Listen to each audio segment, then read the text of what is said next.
Bonjour, je suis Didier Mazier. Nous allons aujourd'hui nous intéresser au vide, au trou, au rien. Le vide est très important dans la culture chinoise. La roue a 36 rayons, mais si le moyeu central n'était pas vide, elle ne tournerait pas. Dans Adobe Illustrator, nous avons ici un fond, et puis nous avons devant une première forme rectangulaire et un cercle.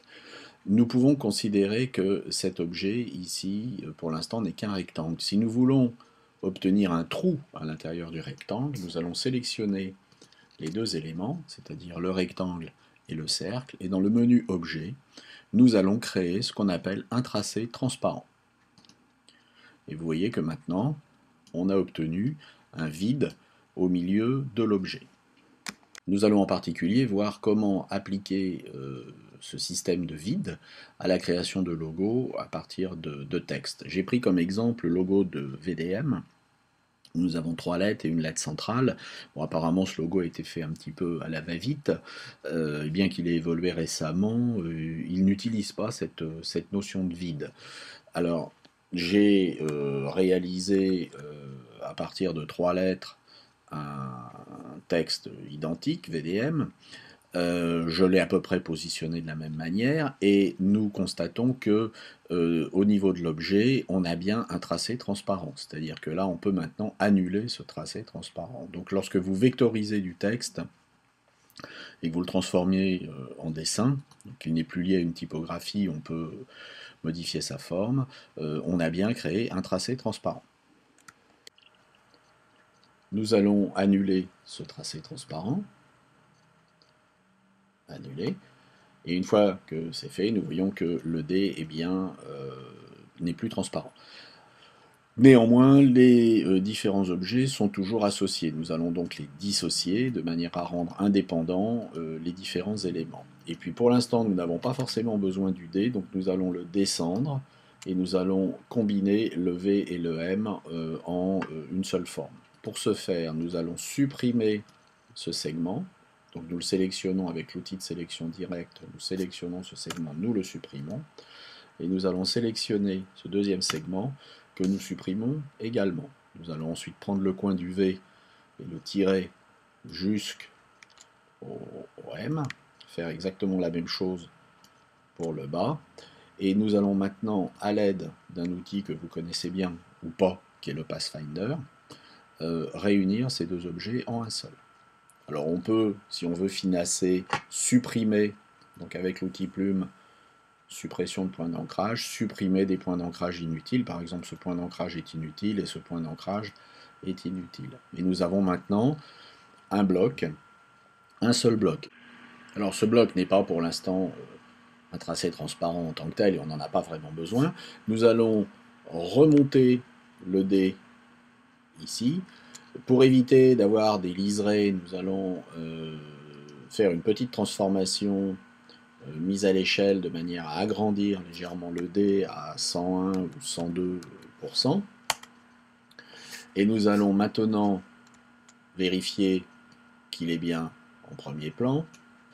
Et nous allons ici, avec toujours le Pathfinder, faire une soustraction, c'est-à-dire faire un trou à l'intérieur de notre forme. Et nous avons bien ici une seule et même forme. Si on positionne un cartouche, ce qui est notre objectif final, et que ce cartouche est en dessous, nous avons bien ici quelque chose qui vient se positionner devant le cartouche. Alors on va remonter notre dé,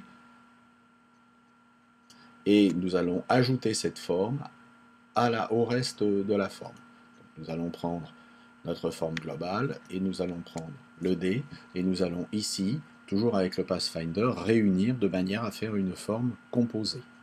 Alors là où ça va devenir intéressant, c'est que cette forme composée peut elle-même défoncer le cartouche pour pouvoir se trouver être en fait un trou dans le cartouche. Donc nous allons sélectionner le cartouche, et puis majuscule, nous allons sélectionner notre forme, et nous allons ici créer un tracé transparent. Et vous voyez que nous avons maintenant un trou à l'intérieur du cartouche. Alors ça c'est particulièrement intéressant lorsque on crée des logos. Alors on pourrait finasser, on pourrait avoir le V qui retourne un petit peu plus, qui suivent ici, donc on pourrait modifier l'aspect graphique, mais l'intérêt c'est que par exemple si on utilise ici au lieu d'utiliser un fond violet, on utilise un fond blanc, ben, il y a une différence entre ce qui est blanc et il y a une différence entre ce qui est le trou. Si nous importons une image et que cette image se trouve être en arrière-plan, notre logo va venir en superposition par rapport à notre image. Et c'est comme ça qu'on va pouvoir, par exemple ici, utiliser notre logo comme filigrane. Alors on peut également jouer sur l'opacité via l'aspect et gérer ici sur une opacité générale qu'on va réduire légèrement, par exemple à 60%. Alors sur notre type d'image, c'est pas forcément, selon l'endroit où on va mettre, c'est pas forcément intéressant, mais vous voyez qu'ici on a un aspect qui peut être intéressant, et nous avons en fait travaillé avec le vide. Donc vous voyez qu'ici, sur une autre image, ça peut être intéressant, en particulier sur des images foncées. Alors on pourrait très bien faire exactement l'inverse, c'est-à-dire considérer qu'au lieu d'avoir du blanc ici, on aura du noir, et le noir lui-même peut avoir une opacité qui est variable. C'est-à-dire qu'ici, mon fond va être noir, je vais pouvoir faire varier l'opacité avec une opacité par exemple à 20%. J'espère que ce tutoriel vous a intéressé et que vous allez pouvoir maintenant vous consacrer à la fabrication de vide. A très bientôt, au revoir.